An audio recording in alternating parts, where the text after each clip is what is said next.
नमस्कार प्रिय विद्यार्थियों, एसपी स्टडी पॉइंट के इस यूट्यूब प्लेटफॉर्म पे एक बार फिर से आप सभी साथियों का बहुत बहुत स्वागत है। आज की इस वीडियो के माध्यम से बीएससी फोर्थ सेमेस्टर बॉटनी का ऑब्जेक्टिव मॉडल पेपर हम डिस्कस करेंगे। इस मॉडल पेपर में आज हम 100 इंपॉर्टेंट ऑब्जेक्टिव प्रकार के प्रश्नों को सॉल्व करने वाले हैं, जो हिंदी और इंग्लिश दोनों माध्यम में है। ऐसे विद्यार्थी जिनका इस सत्र का एग्जाम OMR सीट पर होने जा रहा है, ऑब्जेक्टिव का होने जा रहा है, उन सभी विद्यार्थियों के लिए मोस्ट इंपॉर्टेंट होगा। एनईपी के अंतर्गत ये क्लास है, तो सभी विश्वविद्यालय के लिए है, चाहे जिस विश्वविद्यालय से आप बिलोंग करते हो, चाहे आपका दीनदयाल उपाध्याय गोरखपुर विश्वविद्यालय हो, या आप राजा महन प्रताप अलीगढ़ विश्वविद्यालय के स्टूडेंट हों, आगरा यूनिवर्सिटी से हों, चौधरी चरण सिंह मेरठ विश्वविद्यालय, या आपका कानपुर विश्वविद्यालय हो, सिद्धार्थ यूनिवर्सिटी के छात्र छात्राएँ हों, या आपका MJPRU बरेली विश्वविद्यालय हो, मासा कुंवर विश्वविद्यालय, BU झांसी, माँ पाटेश्वरी विश्वविद्यालय, इन सब में MCQ पैटर्न पर इस बार एग्जाम होना है, तो सभी के लिए मोस्ट इंपॉर्टेंट होगा। ओके, तो आपका बॉटनी में जो पेपर टाइटल है वो है इकोनॉमिक बॉटनी, इथेनोमेडिसिन एंड साइटोकेमिस्ट्री, ये आपका पेपर टाइटल है। और आज का हमारा ये तीसरा मॉडल पेपर है। इसके पहले हमने 2 और मॉडल पेपर करा दिए हैं, जो प्लेलिस्ट में आपको देखने को मिल जाएंगे। तो चलिए दोस्तों, आज की क्लास को स्टार्ट करते हैं और सॉल्व करते हैं इस मॉडल पेपर को। सभी साथी वीडियो को लाइक शेयर कर दीजिएगा। जो भी हमारे इस चैनल पर नए हैं, प्लीज़ आप सबसे रिक्वेस्ट है चैनल को सब्सक्राइब जरूर कर लीजिएगा। तो पहला प्रश्न आपकी स्क्रीन पे आ चुका है, क्वेश्चन नंबर फर्स्ट, जिसमें है बेबुलोय ने 1926 में कृष्ण पादपों की उत्पत्ति के कितने केंद्र प्रस्तावित किए थे? How many centres of origin for cultivated plant were proposed by Vavilov in 1926? तो कितने केंद्र थे? तो 8 केंद्र बेबुलोय ने 1926 में दिया था। कौन कौन से थे? China, India, central Asia, near east, Mediterranean, Ethiopia, central America और साउथ अमेरिका। ये टोटल 8 जो केंद्र थे वो बेबीलोय ने 1926 में दिया था। आंसर हो जाएगा ऑप्शन नंबर सी इस प्रश्न का सही उत्तर। नेक्स्ट क्वेश्चन आपकी स्क्रीन पे आ चुका है, प्रश्न नंबर 2, ध्यान दीजिएगा। क्वेश्चन नंबर 2 है कि बेबीलोय के अनुसार हल्दी की उत्पत्ति का प्रमुख केंद्र कौन सा है? यानी according to Vavilov the primary centre of origin of turmeric is. बहुत ही मोस्ट इंपॉर्टेंट क्वेश्चन है कि बेबीलोय के अनुसार जो हल्दी की उत्पत्ति का प्रमुख केंद्र है वो कौन सा है? तो याद रखेंगे कि हिमालयन सेंटर ये प्रमुख केंद्र है हल्दी का। ठीक है, आंसर हो जाएगा इसमें आपका सही उत्तर ऑप्शन नंबर बी। बेबीलोय के अनुसार हल्दी की उत्पत्ति का प्रमुख केंद्र क्या है? Himalayan centre. ओके, और ये जो है हल्दी होती है भारत क्षेत्र में, भारत के हिमालयी क्षेत्र में पाई जाती है। आंसर हो जाएगा ऑप्शन नंबर बी। अगला क्वेश्चन, प्रश्न नंबर 3, मक्का की उत्पत्ति का प्राथमिक केंद्र है the primary centre of origin of मेज इज। तो मक्का की उत्पत्ति का प्राथमिक केंद्र पूछा गया है, ऑप्शन में है Central America centre, B Asia Minor centre, C है आपका सेंट्रल एशियन सेंटर, और डी दिया गया है एबिसियन सेंटर। तो इसमें आपका जो सही उत्तर हो जाएगा वो हो जाएगा दोस्तों ऑप्शन नंबर आपका माफ कीजिएगा, option A central America. Central America ये मक्का की उत्पत्ति का प्राथमिक केंद्र माना जाता है, इसलिए आंसर हो जाएगा ऑप्शन नंबर ए प्रश्न का सही उत्तर। नेक्स्ट क्वेश्चन, प्रश्न नंबर 4, जिसमें है कि बेबीलोय ने फसली पौधों की उत्पत्ति के केंद्र मुख्य रूप से स्थित हैं। Vavilov centres of origin of crop plants are mainly located in. तो ये कहाँ पर लोकेटेड है? तो ये ट्रॉपिक हिल्स में लोकेटेड है, यानी कि इसमें सही उत्तर हो जाएगा प्रश्न नंबर 4 का ट्रॉपिक हिल्स, यानी कि lower range and hills of tropic range. Okay, answer हो जाएगा ऑप्शन नंबर ए इस प्रश्न का सही उत्तर। अगला क्वेश्चन, प्रश्न नंबर 5, ध्यान दीजिएगा, 5वें क्वेश्चन, जिसमें गन्ने की उत्पत्ति का प्राथमिक केंद्र the primary centre of origin of sugar cane is. बहुत ही मोस्ट इंपॉर्टेंट क्वेश्चन है, चलिए बताने का प्रयास कीजिएगा आप सभी लोग इस क्वेश्चन का आंसर। ऑप्शन आपका ए है Chinese centre, Himalayan centre, Asia Minor centre. तो याद रखेंगे गन्ने की उत्पत्ति का जो प्राथमिक केंद्र है वो चाइनीज सेंटर है। आंसर हो जाएगा ऑप्शन नंबर ए करेक्ट उत्तर। गन्ना दक्षिण पूर्व एशिया या चीन क्षेत्र का प्राथमिक केंद्र है। अगला क्वेश्चन, प्रश्न नंबर 6, जिसमें केसर जिसका नाम है कोकरस सैटाइवस के फूल का कौन सा भाग केसर के लिए उपयोग किया जाता है? Which part of saffron crocus sativus flower is use as spices. तो इसका कौन सा भाग यूज किया जाता है दोस्तों? तो याद रखेंगे इसका जो प्रयोग किया जाता है वो red tips of dried stigma and top of style, यही इसका प्रयोग किया जाता है। आंसर हो जाएगा इसमें ऑप्शन नंबर ए करेक्ट उत्तर। चलिए नेक्स्ट क्वेश्चन का अगला क्वेश्चन आपकी स्क्रीन पे, प्रश्न नंबर 7, जिसमें है कि हल्दी का कौन सा भाग मसाले के रूप में प्रयोग किया जाता है? Which parts of turmeric is use as spices. तो मसाले के लिए पूछा गया है, मसाले के रूप में हल्दी का कौन सा भाग प्रयोग में लाया जाता है? तो राइजोम प्रयोग में लाया जाता है। आंसर हो जाएगा ऑप्शन बी इस प्रश्न का सही उत्तर। नेक्स्ट क्वेश्चन है प्रश्न नंबर 8, जिसमें कॉमन रोटी वाला गेहूं है, कॉमन ब्रेड व्हीट इज। तो कॉमन ब्रेड व्हीट जो है वो है ट्रिटिकम सेस्टाइवम। ऑप्शन नंबर डी इस प्रश्न का सही उत्तर हो जाएगा। ये सामान्य गेहूं है आपका। ठीक है, चलिए अगला क्वेश्चन प्रश्न नंबर 9, जिसमें मानव निर्मित अनाज पूछा गया। The main made serial is. तो मेन मेड सीरियल में से कौन सा है? तो दोस्तों याद रखेंगे, मेन मेड सीरियल जो है वो आपका हो जाएगा ट्रिकल। आंसर हो जाएगा ऑप्शन नंबर ए करेक्ट उत्तर। चलिए अगला क्वेश्चन प्रश्न नंबर 10, जिसमें the centre of origin of cultivated plants पुस्तक किसने लिखी थी? तो ये पुस्तक किसने लिखी थी दोस्तों? Who wrote the book of origin of cultivated plants. तो इस पुस्तक को लिखा था डी कंडोले ने। किसने लिखा था? डी कंडोले जी ने लिखा था। आंसर हो जाएगा इसमें ऑप्शन नंबर ए इस प्रश्न का सही उत्तर। चलिए अगला क्वेश्चन प्रश्न नंबर 11, जिसमें मसालों का राजा, बहुत ही मोस्ट इंपॉर्टेंट क्वेश्चन है, द किंग ऑफ स्पेसिस। तो मसालों का राजा किसको कहा जाता है? तो ब्लैक पेपर यानी काली मिर्च को मसाले का राजा कहा जाता है। आंसर हो जाएगा ऑप्शन नंबर ए इस प्रश्न का सही उत्तर। नेक्स्ट क्वेश्चन प्रश्न नंबर 12, जिसमें मसालों की रानी, द क्वीन ऑफ स्पेसिस, बहुत ही मोस्ट इंपॉर्टेंट क्वेश्चन है। तो मसालों की रानी इनमें से कौन सी है? तो दोस्तों याद रखेंगे, कार्डेमम को क्या कहा जाता है? मसालों की रानी कहा जाता है। आंसर हो जाएगा ऑप्शन नंबर सी इस प्रश्न का सही उत्तर। चलिए अगला क्वेश्चन प्रश्न नंबर 13, जिसमें है क्वेश्चन कि निम्नलिखित में से किस क्षेत्र को कॉफी के लिए विविधता का केंद्र माना जाता है? Which of the following region is considered the centre of diversity of coffee.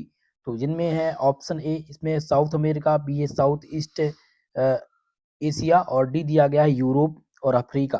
तो चलिए इसमें से सही आंसर करने का प्रयास कीजिएगा। तो अफ्रीका इसमें सही उत्तर हो जाएगा। ठीक है, यानी कि पूछा गया था प्रश्न क्वेश्चन में कि निम्नलिखित में से किस क्षेत्र को कॉफी के लिए विविधता का केंद्र माना जाता है? तो किसको माना जाता है दोस्तों? अफ्रीका को कॉफी के लिए विविधता का केंद्र माना जाता है। आंसर हो जाएगा option number C.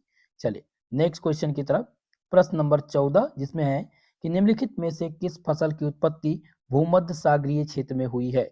Which of the following crops originated in Mediterranean region. तो किसकी उत्पत्ति हुई है? तो याद रखेंगे दोस्तों कि ओलाइव का जो है उत्पत्ति, ओलाइव की जो उत्पत्ति हुई है ये भूमध्य सागरीय क्षेत्र में हुई है। आंसर हो जाएगा ऑप्शन नंबर बी इस प्रश्न का सही उत्तर। नेक्स्ट क्वेश्चन प्रश्न नंबर 15, निम्नलिखित में से किस क्षेत्र को सेब के लिए विविधता का केंद्र माना जाता है? Which region is considered the centre of diversity of Apple for Apple. ठीक है, तो दोस्तों एप्पल के लिए अगर देखा जाए कि सेब के लिए विविधता का केंद्र जो माना जाता है वो माना जाता है सेंट्रल एशिया।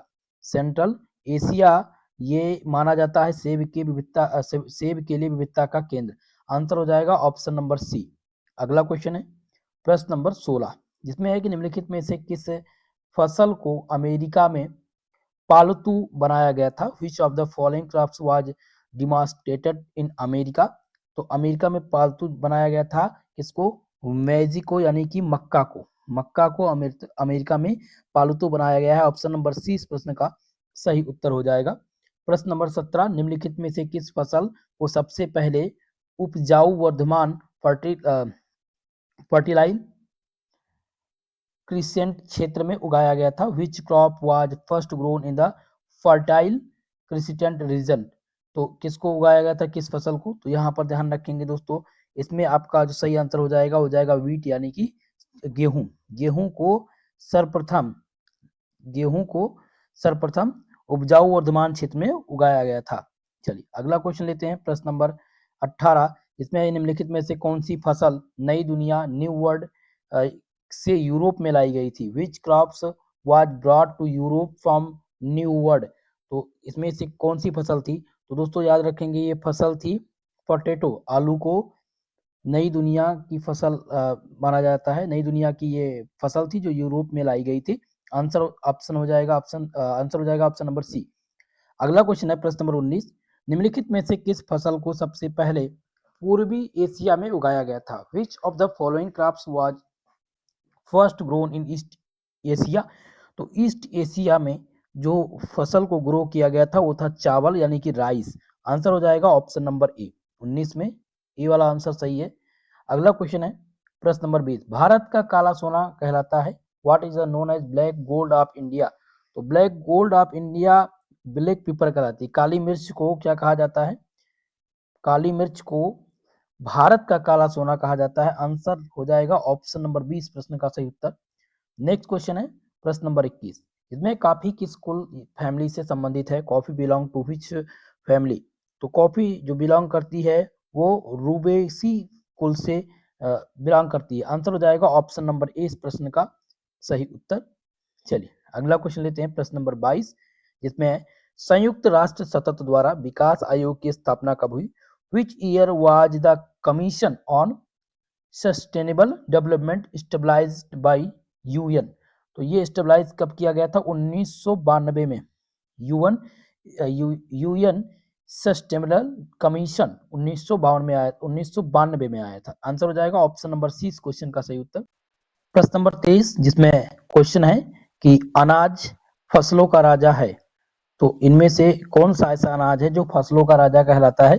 दोस्तों याद रखेंगे कि जो माफ कीजिएगा गेहूं को फसलों का राजा कहा जाता है, ये अनाज की श्रेणी में आता है। आंसर आपका हो जाएगा ऑप्शन नंबर ए। अगला क्वेश्चन लेते हैं प्रश्न नंबर 24, जिसमें दलहनी फसलों का राजा है, the king of pulse is.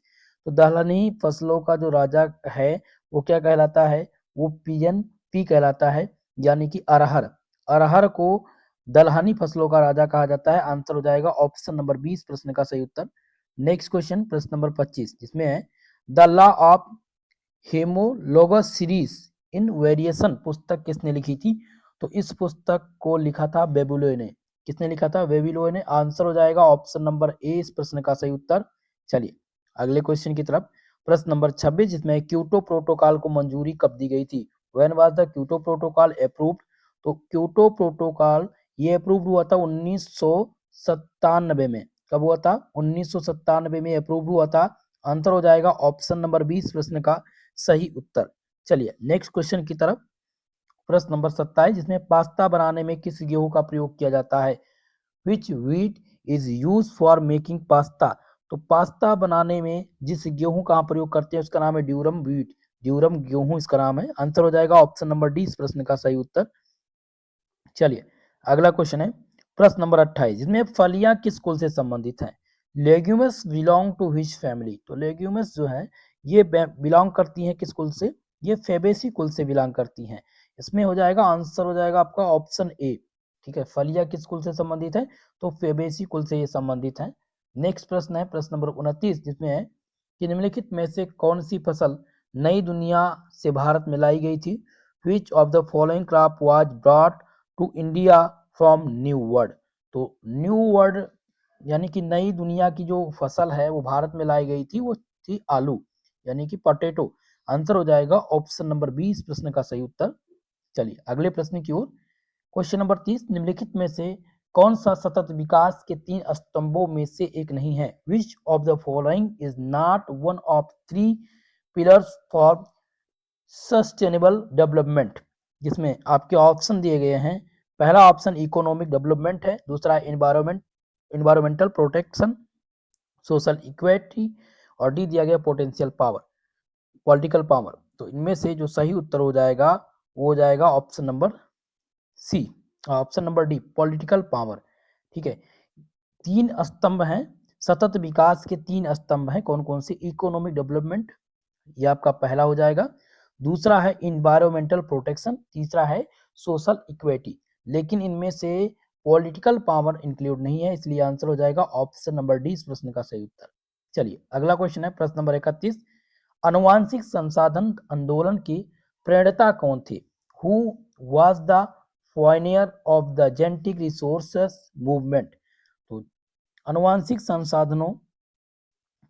संसाधन आंदोलन के प्रणेता जो थे वो थे बेबीलोय, NI बेबीलोय थे। आंसर हो जाएगा ऑप्शन नंबर सी इस प्रश्न का सही उत्तर। नेक्स्ट क्वेश्चन प्रश्न नंबर 32, जिसमें है IBPGR का पूर्ण रूप क्या है, what is the full form of IBPGR। तो IBPGR का जो फुल फॉर्म है वो है international bureau of plant genetic resources. Answer हो जाएगा ऑप्शन नंबर ए इस प्रश्न का सही उत्तर।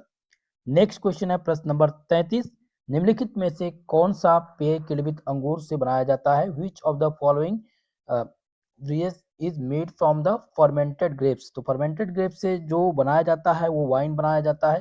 ठीक है, यहाँ पर आपका जो सही उत्तर हो जाएगा ऑप्शन नंबर डी, वाइन, यानी कि शराब बनाई जाती है किण्वित अंगूर से। तो इसमें ऑप्शन नंबर आपका डी सही उत्तर होगा। चलिए अगला क्वेश्चन लेते हैं, प्रश्न नंबर 34, जिसमें है कि गोभी यानी कैबेज की उत्पत्ति कहाँ से हुई है? तो गोभी की जो उत्पत्ति हुई है दोस्तों, ध्यान रखेंगे ये कहाँ से हुई है, तो ये मेडिटेरियन क्षेत्र से हुई है। आंसर हो जाएगा ऑप्शन नंबर सी इस प्रश्न का सही उत्तर। प्रश्न नंबर 35, पर्यावरण और विकास पर संयुक्त राष्ट्र सम्मेलन अर्थ समिट कहाँ आयोजित किया गया था? Where was the UN conference on environment and development held. तो ये कहाँ पर मनाया गया था? तो याद रखेंगे दोस्तों, रियो डी जनेरियो में पर्यावरण और विकास पर संयुक्त राष्ट्र सम्मेलन अर्थ समिट ये आयोजित किया गया था रियो डी जनेरियो में। आंसर हो जाएगा ऑप्शन नंबर ए सही उत्तर। अगला क्वेश्चन लेते हैं, प्रश्न नंबर 36, निम्नलिखित में से कौन सा एक कली यानी कि लेग्यूम है? Which of the following is a legume. Legume यहाँ पर पूछा गया है, तो लेग्यूम इनमें से कौन सा है? तो मसूर।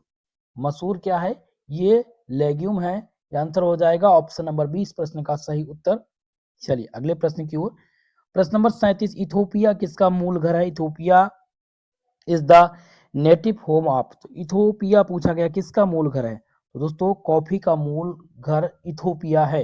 आंसर हो जाएगा ऑप्शन नंबर ए इस प्रश्न का सही उत्तर। चलिए अगले क्वेश्चन की तरफ, प्रश्न नंबर 38, जिनमें बादाम और सेब की उत्पत्ति का केंद्र, the centre of origin for almond and Apple. तो बादाम और सेब की उत्पत्ति का जो केंद्र है वो एशिया माइनर और अफगानिस्तान है। आंसर हो जाएगा ऑप्शन नंबर डी इस प्रश्न का सही उत्तर। चलिए अगले क्वेश्चन की तरफ, प्रश्न नंबर 39, जिसमें चावल का मूल घर, the native home of rice. तो चावल का जो मूल घर है दोस्तों वो क्या है? साउथ ईस्ट एशिया है। क्या है? साउथ ईस्ट एशिया, ये चावल का मूल घर है। आंसर हो जाएगा ऑप्शन नंबर 20 प्रश्न का सही उत्तर। नेक्स्ट क्वेश्चन, प्रश्न नंबर 40, जिसमें है कि मृदा स्वास्थ्य और उर्वरकता में सुधार के लिए क्या लाभदायक है? What is beneficial for improving soil health and fertility।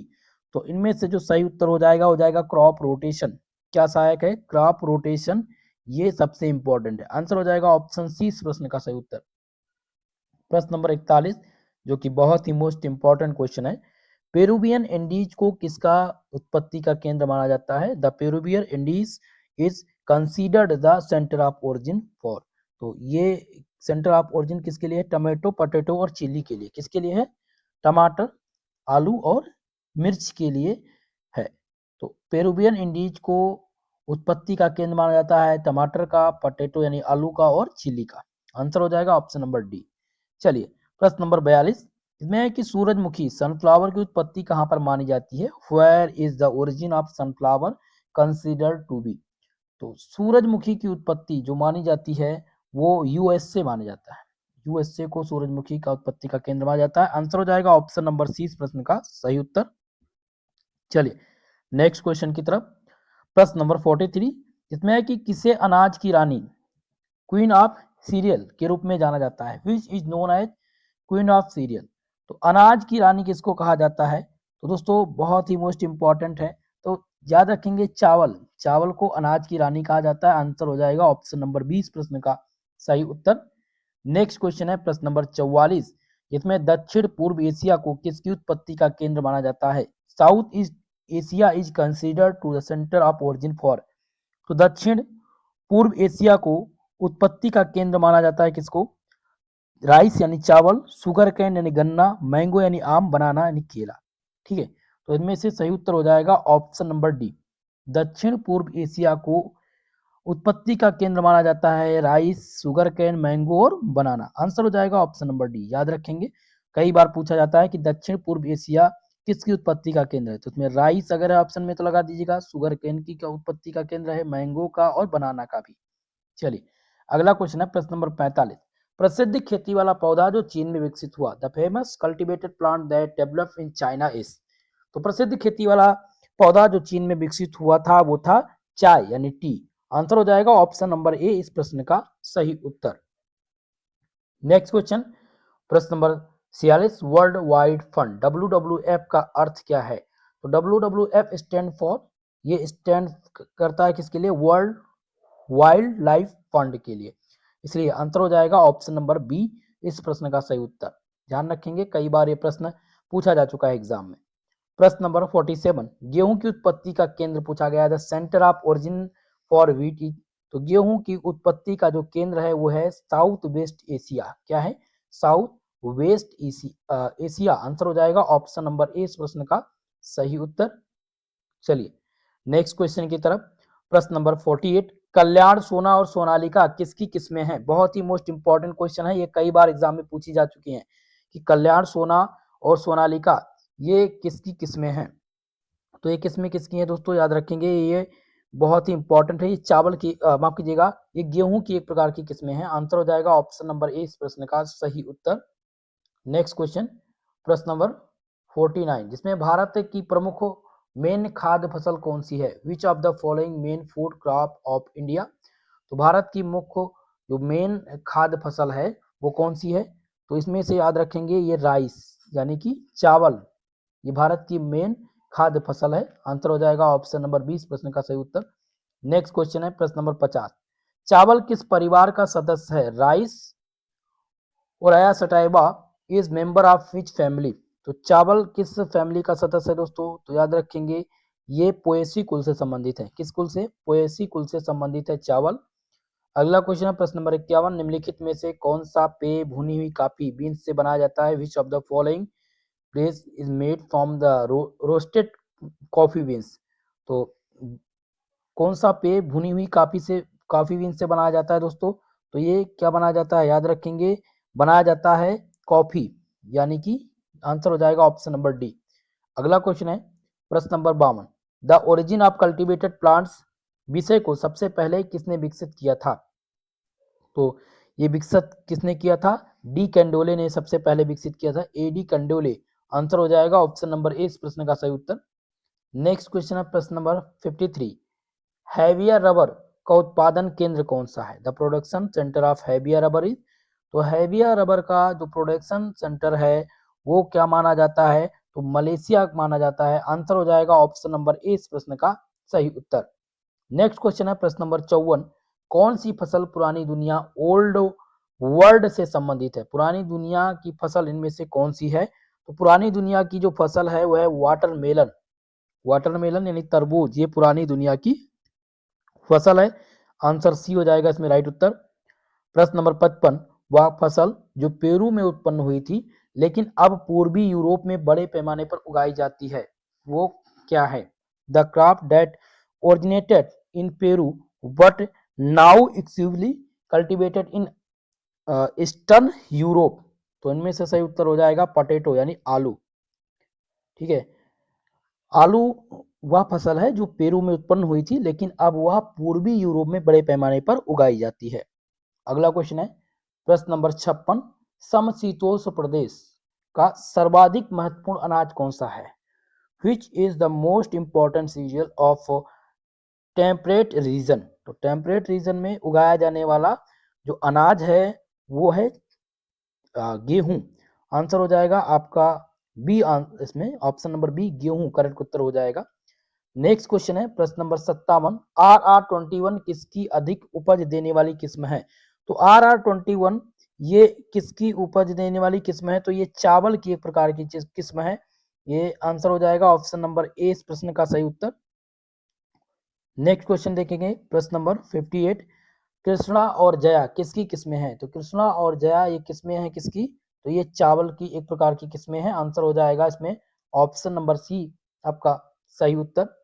Next question है प्रश्न नंबर 59, कार्बोहाइड्रेट का सबसे समृद्ध स्रोत कौन सा है? Which cereal is the richest source of carbohydrate. तो कार्बोहाइड्रेट प्रचुर मात्रा में जो पाया जाता है वो चावल में पाया जाता है। आंसर हो जाएगा ऑप्शन नंबर डी इस प्रश्न का सही उत्तर। नेक्स्ट क्वेश्चन प्रश्न नंबर 60, सतत विकास सस्टेनेबल डेवलपमेंट शब्द की उत्पत्ति किस जर्मन शब्द से हुई है? तो पूछा गया है किसका, सतत विकास शब्द की उत्पत्ति किस जर्मन शब्द से हुई है? तो दोस्तों सतत विकास शब्द की जो उत्पत्ति हुई थी वो हुई थी नचटाइमर शब्द से, जो कि एक प्रकार का जर्मन शब्द है। आंसर हो जाएगा ऑप्शन नंबर ए इस प्रश्न का सही उत्तर। नेक्स्ट क्वेश्चन है प्रश्न नंबर 61, जिसमें the law of homologous series in variation पुस्तक के लेखक कौन हैं? तो इस पुस्तक के जो लेखक हैं दोस्तों वो हैं बेबीलोय। आंसर हो जाएगा ऑप्शन नंबर ए इस प्रश्न का राइट उत्तर। नेक्स्ट क्वेश्चन प्रश्न नंबर 62, सतत विकास की अवधारणा पहली बार किसके द्वारा स्थापित की गई थी? तो सतत विकास की अवधारणा जो सबसे पहली बार दी गई थी वो दी गई थी ब्रिट्सलैंड के द्वारा। आंसर हो जाएगा ऑप्शन नंबर डी इस प्रश्न का सही उत्तर। नेक्स्ट क्वेश्चन लेते हैं प्रश्न नंबर 63, निम्नलिखित में से कौन सी फसल पुरानी दुनिया old world America new world में लाई गई थी? इससे पूछा गया है कि निम्नलिखित में से कौन सी ऐसी पुरानी फसल है जो पुरानी दुनिया से अमेरिका में लाई गई थी, यानी कि नई वर्ल्ड में लाई गई थी। तो उस फसल का नाम क्या है? तो वह है गेहूं। आंसर हो जाएगा ऑप्शन नंबर सी इस प्रश्न का सही उत्तर। नेक्स्ट क्वेश्चन है प्रश्न नंबर 64, निम्नलिखित में से किस फसल को अफ्रीका के सब सहारन क्षेत्र में सबसे पहले उगाया गया था? Which of the following crops was first grow in the sub Saharan reason of Africa?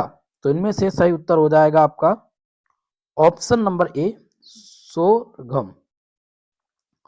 अगला क्वेश्चन प्रश्न नंबर 65, इथोपिया की उच्च भूमि में उगाई जाने वाली फसल, इथोपिया की उच्च भूमि यानी हाई लैंड्स में उगाई जाने वाली जो फसल है वो कौन सी है? तो टेफ इथोपिया की उच्च भूमि में उगाई जाने वाली फसल है। आंसर हो जाएगा ऑप्शन नंबर ए इस प्रश्न का सही उत्तर। नेक्स्ट क्वेश्चन है प्रश्न नंबर 66, फसल के पौधे जिस तरीके से अस्तित्व में आए उस प्रक्रिया को क्या कहा जाता है? तो उस प्रक्रिया को क्या कहते हैं दोस्तों? उस प्रक्रिया को कहा जाता है ओरिजिन ऑफ कल्टीवेटेड प्लांट। क्या कहा जाता है? फलीय पौधों की उत्पत्ति, origin of cultivated plant. Answer हो जाएगा ऑप्शन सी इस प्रश्न का सही उत्तर। चलिए प्रश्न नंबर 67, जिसमें मक्का का विकास मुख्य रूप से हुआ है। तो मक्का का मुख्य रूप से जो विकास हुआ है वो मैक्सिको एंड सेंट्रल अमेरिका में हुआ है। आंसर हो जाएगा ऑप्शन नंबर 20 प्रश्न का सही उत्तर। प्रश्न नंबर 68, निम्नलिखित में से कौन सा एक अनाज का दाना सीरियल ग्रेन है? Which of the following is serial grain? तो छोले दिया गया है, क्विनोआ, जौ, दालचीनी। तो इनमें से सही उत्तर हो जाएगा option number C, option number C यानी कि जौ। ठीक है, जौ अनाज, जौ क्या है? एक अनाज का दाना है। ठीक है, आंसर हो जाएगा ऑप्शन नंबर सी इस प्रश्न का सही उत्तर। अगला क्वेश्चन है प्रश्न नंबर 69, मैक्सिकन भोजन में आमतौर पर पूछा गया क्वेश्चन कि मैक्सिकन भोजन में आमतौर पर किस मसाले का प्रयोग किया जाता है? तो जिस मसाले का प्रयोग किया जाता है वो मसाला कौन सा है? तो दोस्तों जीरा का प्रयोग किया जाता है। आंसर हो जाएगा ऑप्शन सी इस प्रश्न का सही उत्तर। नेक्स्ट क्वेश्चन प्रश्न नंबर 70, बुक ऑफ डी कैंडोले किस शाखा से संबंधित है? तो ये जो संबंधित है बुक, ये संबंधित है ओरिजिन ऑफ कल्टीवेटेड प्लांट से। आंसर इसमें से हो जाएगा ऑप्शन सी करेक्ट उत्तर, यानी खेती वाले उत्पत्ति की पौधे की उत्पत्ति से बुक ऑफ डी कैंडोले संबंधित है। अगला क्वेश्चन है प्रश्न नंबर 71, कोको का जन्म स्थल माना जाता है। तो कोको का जो जन्म स्थल है ये क्या माना जाता है? तो ये ट्रॉपिक अमेरिका माना जाता है, यानी कि उष्णकटिबंधीय अमेरिका कोको का जन्म स्थल माना जाता है। आंसर हो जाएगा ऑप्शन नंबर ए इस प्रश्न का सही उत्तर। नेक्स्ट क्वेश्चन है प्रश्न नंबर 72, बेबीलोय के अनुसार अधिकांश फसली पौधों के उद्गम केंद्र कहाँ स्थित है?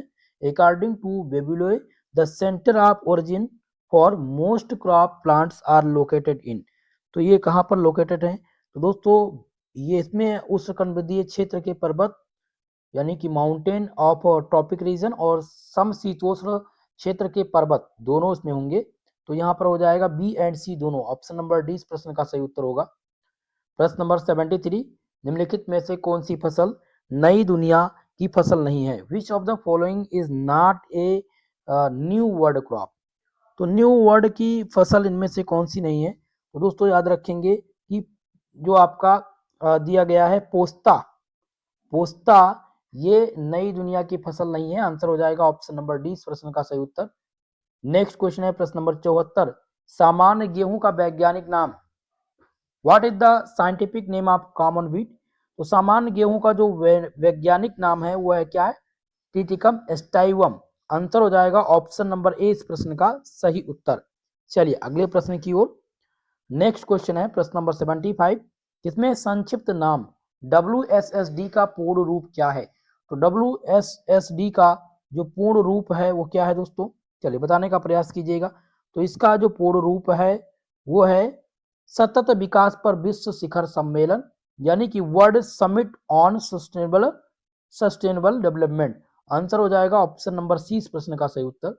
चलिए अगला क्वेश्चन लेते हैं प्रश्न नंबर 76, इसमें पूछा गया है कि गेहूं के उत्पादन में भारत का कौन सा राज्य अग्रणी है? Which state is leading the production of wheat in India? तो गेहूं में उत्पादन में भारत का कौन सा राज्य अग्रणी है? तो उत्तर प्रदेश अग्रणी है। आंसर हो जाएगा ऑप्शन नंबर सी इस प्रश्न का सही उत्तर। नेक्स्ट क्वेश्चन है बासमती चावल का प्रमुख उत्पादक राज्य। तो प्रमुख उत्पादक राज्य जो है वो उत्तर प्रदेश। उत्तर प्रदेश में बासमती चावल सबसे ज्यादा उगाए जाते हैं, जिसे आप लोग जानते होंगे। आपके गांव की भाषा में कहा जाता है कि जो धनकरी खेत में ज्यादातर उगाए जाते हैं बासमती चावल को, ठीक है। तो उसमें एक आम भाषा में इसको बोलते थे, शायद मुझे याद नहीं है, बताने का प्रयास करूंगा मैं आपको, ठीक है। नेक्स्ट वीडियो में इसका मैं डिटेल पे बताने का प्रयास करूंगा, क्योंकि यहाँ से 2-3 क्वेश्चन बनते हैं। फिलहाल आप इतना याद रखेंगे कि बासमती चावल का प्रमुख उत्पादक राज्य जो है वो उत्तर प्रदेश है, ठीक है। चलिए, हाँ माफ कीजिएगा, याद आ गया, मंसूरी चावल। मंसूरी चावल के नाम से आप सब जानते होंगे। जो छोटे लंबे चावल होते हैं, बहुत ही महीन होते हैं, पतले होते हैं, ठीक है। तो एक प्रकार का बासमती चावल का ही प्रजाति है, लेकिन बासमती चावल का उत्पादक देश, माफ कीजिएगा, उत्पादक देश तो इंडिया में सबसे जो कौन सा ऐसा स्टेट है जहां पर सबसे ज्यादा होता है? तो उत्तर प्रदेश में होता है। चलिए अगला क्वेश्चन है प्रश्न नंबर 78, टाइटिकम एस्टाइवम की फ्लाइडी क्या है? तो इसकी जो फ्लाइडी है ये हेक्साफ्लाइड है। क्या है? ये हेक्साफ्लाइड है। आंसर हो जाएगा ऑप्शन नंबर डी इस प्रश्न का सही उत्तर। चलिए नेक्स्ट क्वेश्चन प्रश्न नंबर 79, अनाज किस कुल से है? तो अनाज जो है ये पोएसी कुल से है। किस कुल से है? पोएसी कुल से संबंधित है। आंसर हो जाएगा ऑप्शन नंबर डी इस प्रश्न का सही उत्तर। नेक्स्ट क्वेश्चन है प्रश्न नंबर 80, मनुष्य को सर्वाधिक महत्वपूर्ण मुख्य भोजन प्रदान करने वाले खाद्यान्न कौन से हैं? Which food grain provide the most important staple food of humans? तो मनुष्य को सर्वाधिक महत्वपूर्ण भोजन प्रदान करने वाले जो खाद्यान्न हैं वो हैं अनाज। आंसर हो जाएगा ऑप्शन नंबर ए इस प्रश्न का सही उत्तर। चलिए अगला क्वेश्चन प्रश्न नंबर 81, सतत विकास के 4 मुख्य क्षेत्र कौन से हैं?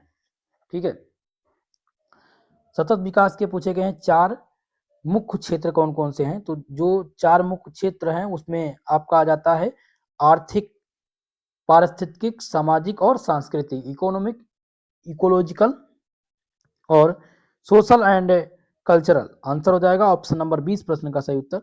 नेक्स्ट क्वेश्चन लेंगे प्रश्न नंबर 82, जो है चावल किस प्रकार के क्षेत्रों में उगाया जा सकता है?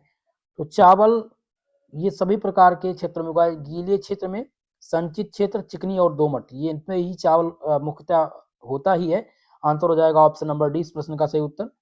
प्रश्न नंबर 83 है सबसे लंबा अनाज, इसमें पूछा गया है which is the tallest longest serial? तो सबसे लंबा अनाज जो है वो क्या है? तो दोस्तों याद रखेंगे सबसे लंबा जो अनाज है वो है मक्का। आंसर हो जाएगा ऑप्शन नंबर 20 प्रश्न का सही उत्तर। नेक्स्ट क्वेश्चन है प्रश्न नंबर 84, प्रमुख अनाज मेजर सीरियल की श्रेणी में कौन आते हैं? तो प्रमुख अनाज की श्रेणी में जो आते हैं वो कौन कौन से हैं दोस्तों? तो यहाँ पर याद रखेंगे कि प्रमुख अनाज की श्रेणी में राइस, व्हीट और मैइज, यानी कि चावल, गेहूं और मक्का। आंसर हो जाएगा ऑप्शन नंबर डी इस प्रश्न का सही उत्तर। चलिए नेक्स्ट क्वेश्चन है 85 नंबर प्रश्न है, सबसे पुराना गेहूं का पौधा शायद कैसा था?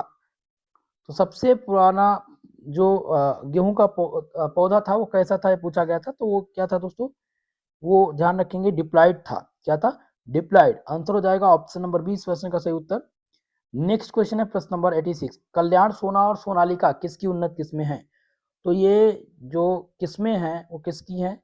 वो गेहूं की हैं। आंसर हो जाएगा ऑप्शन नंबर ए इस प्रश्न का सही उत्तर। चलिए नेक्स्ट क्वेश्चन की तरफ। आपका अगला क्वेश्चन है प्रश्न नंबर 87, विश्व की लगभग आधी जनसंख्या भोजन के लिए किस पर निर्भर है? तो विश्व की लगभग आधी जनसंख्या जो निर्भर है वो चावल पर निर्भर है। ठीक है, आंसर हो जाएगा ऑप्शन नंबर 20 प्रश्न का सही उत्तर। नेक्स्ट क्वेश्चन लेते हैं प्रश्न नंबर 88, मुख्य रूप से निर्मित अनाज मेन मेड सीरियल कौन सा है? तो मुख्य रूप से निर्मित जो अनाज है वो कौन सा है? तो ध्यान रखेंगे टिटिकल यानी गेहूं, आंसर हो जाएगा ऑप्शन नंबर ए इस प्रश्न का सही उत्तर। टिटिकल जो है ये मानव निर्मित अनाज है। अगला क्वेश्चन प्रश्न नंबर 89, सतत विकास पर विश्व शिखर सम्मेलन WWSD की मुख्य विशेषताएं क्या है? तो इसकी जो मुख्य विशेषताएं हैं वो क्या है दोस्तों? तो याद रखेंगे कि गरीबी उन्मूलन इसकी मुख्य विशेषताएं हैं, स्वास्थ्य, जैव विविधता, ये तीनों समिट ऑन सस्टेनेबल डेवलपमेंट की क्या है विशेषता। ओके, तो याद रखेंगे गरीबी उन्मूलन पहला आपका हो गया, स्वास्थ्य, हेल्थ, जैव विविधता। चलिए नेक्स्ट क्वेश्चन की तरफ, प्रश्न नंबर 90, इसमें है चावल ओराइजा सैटाइवा किस परिवार का सदस्य है? तो चावल ये माफ कीजिएगा पोएसी कुल से आता है, जितने भी अनाज हैं वो पोएसी कुल से हैं। आंसर हो जाएगा ऑप्शन नंबर सी इस प्रश्न का सही उत्तर। चलेंगे नेक्स्ट क्वेश्चन की तरफ, प्रश्न नंबर 91, निम्नलिखित में से कौन सा क्षेत्र सेब के लिए विविधता का केंद्र माना जाता है? तो सेब के लिए विविधता का जो केंद्र है वो सेंट्रल एशिया, आंसर हो जाएगा ऑप्शन नंबर सी मध्य एशिया। अगला क्वेश्चन प्रश्न नंबर 92, निम्नलिखित में से किस फसल को सबसे पहले पूर्वी एशिया में उगाया गया था? तो पूर्वी एशिया में सबसे पहले जिस फसल को उगाया गया था उसका नाम था राइस यानी कि चावल, आंसर हो जाएगा ऑप्शन नंबर ए इस प्रश्न का सही उत्तर। नेक्स्ट क्वेश्चन है प्रश्न नंबर 93, गुरजीन केंद्र की परिकल्पना किस पुस्तक में दी गई थी?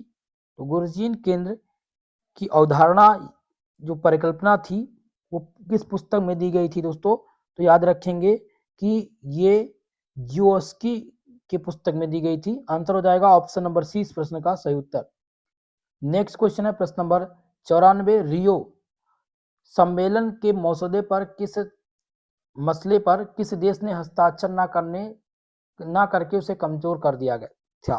तो किसने कमजोर किया था, किसने हस्ताक्षर नहीं किया था? तो यूएसए ने हस्ताक्षर रियो सम्मेलन के मामले पर नहीं किया था, आंसर हो जाएगा ऑप्शन नंबर ए इस प्रश्न का सही उत्तर। नेक्स्ट क्वेश्चन है 95 नंबर प्रश्न है, गेहूं की उन्नत किस्म कौन सी है? तो गेहूं की जो उन्नत किस्म है वो ये सभी हैं, सोनालिका, साबरमती सोनारा, कल्याण सोना, ये सभी क्या है गेहूं की उन्नत किस्में हैं, आंसर डी हो जाएगा इसमें सही उत्तर। प्रश्न नंबर 96, कल्याण सोना और सोनालिका मुख्य रूप से किसकी किस्में हैं? तो ये किसकी हैं? गेहूं की किस्में हैं, आंसर हो जाएगा ऑप्शन नंबर ए इस प्रश्न का सही उत्तर। अगला क्वेश्चन प्रश्न नंबर 97, जिसमें भारत की प्रमुख अनाज की फसल कौन सी है? तो भारत की प्रमुख अनाज की जो फसल है वो है चावल, आंसर हो जाएगा ऑप्शन नंबर डी इस प्रश्न का सही उत्तर। नेक्स्ट क्वेश्चन है प्रश्न नंबर 98, कार्बोहाइड्रेट का सबसे समृद्ध स्रोत किसे माना जाता है? Which is considered the richest source of carbohydrate? तो कार्बोहाइड्रेट का समृद्ध स्रोत जो है वो राइस माना जाता है यानी चावल, आंसर हो जाएगा ऑप्शन नंबर डी इस प्रश्न का सही उत्तर। चलिए अगले क्वेश्चन की तरफ, प्रश्न नंबर 99, जिसमें है उस फसल का चयन करें जो नई दुनिया न्यू वर्ड से संबंधित है। तो न्यू वर्ड की जो फसल है वो है पपाया यानी पपीता, आंसर हो जाएगा ऑप्शन नंबर 20 प्रश्न का सही उत्तर। नेक्स्ट क्वेश्चन है प्रश्न नंबर 100, जिसमें है ओरिजा सैटाइवा किस कुल से सदस्य हैं? तो ये किस कुल की सदस्य हैं दोस्तों? तो दोस्तों याद रखेंगे ये पोएसी कुल से आती हैं, ओरिजा सैटाइवा ये पोएसी कुल से आती है, अनाज कुल से, आंसर हो जाएगा ऑप्शन नंबर सी इस प्रश्न का सही उत्तर। तो दोस्तों आज के इस क्लास में हमने मोस्ट इंपॉर्टेंट 100 ऑब्जेक्टिव टाइप के प्रश्नों को सॉल्व कर लिया है। नेक्स्ट क्लास में हम 100+ लेकर के आप सबके सम्मुख उपस्थित होंगे। आप सबसे निवेदन है प्लीज वीडियो को लाइक शेयर कर दीजिएगा, जो भी हमारे इस चैनल पर नए हैं चैनल को सब्सक्राइब जरूर कर लीजिएगा। ओके, आज के लिए बस इतना ही, मिलते हैं नेक्स्ट वीडियो में, तब तक के लिए जय हिंद जय भारत।